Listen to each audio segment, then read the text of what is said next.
大家好，欢迎收看爱上电子。有网友朋友想让我用电路图来讲一下这个恒温条纹的电烙铁。那么呢，由于它的电路看着是没有几个元件，但是呢，相对来说还是比较复杂的。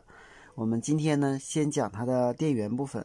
它的电源芯片采用的型号是 KP3310。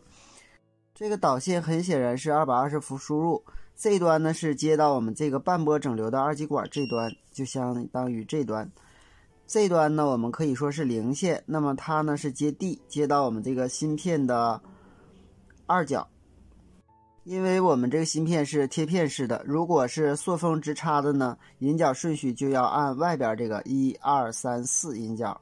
贴片式的引脚呢，它的二角是接地，它的三角是输出端，它的输出端电压呢可以经一角外接电阻来控制。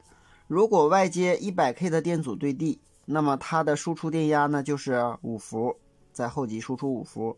如果一角直接短接到地上，这样它输出的电压就是 2.7 伏。如果一角和地之间是空起来不用，也就是说三角悬空，这样呢它输出的就是 3.3 伏。由于我们现在的单片机供电都是 3.3 伏、5伏或者是 2.7 伏，所以这个芯片呢还是比较实用的，并且它的外围电路非常简单。如果它需要输出 2.7 伏或者是 3.3 伏，只需要更改一角对地短接或者是悬空就可以了。如果后边需要输出5伏，只需要接一个 100K 的电阻。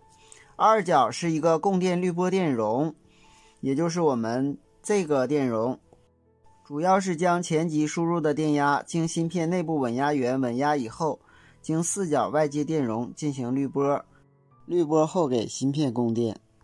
它的5、6、7、8角是内部功率管的漏级，也就是高压输入端，内部集成了一个600伏耐压值的长管。这个芯片具有输入过压、欠压保护功能。它的输入电压范围很宽，在80伏到305伏交流。它的输出电压我们刚才说了是 3.3 伏、2.7 伏、5伏。它还具有输出过压、欠压、过流保护功能，而且还有过温保护功能。好，我们测量一下它的各引脚电压值。首先我们把黑表笔接在整机的负极，这样量它的电压。我们看它的一角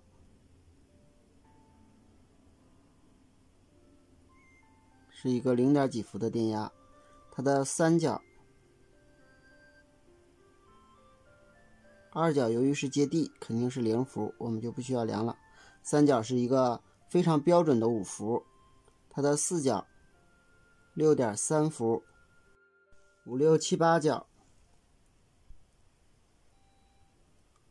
104伏，它的最高电压可以达到300多伏。好，接下来我们再用示波器测量一下它的输出电压是否稳定。我们看非常稳定平滑的5伏直流电。好，今天咱们就到这里，谢谢大家，再见。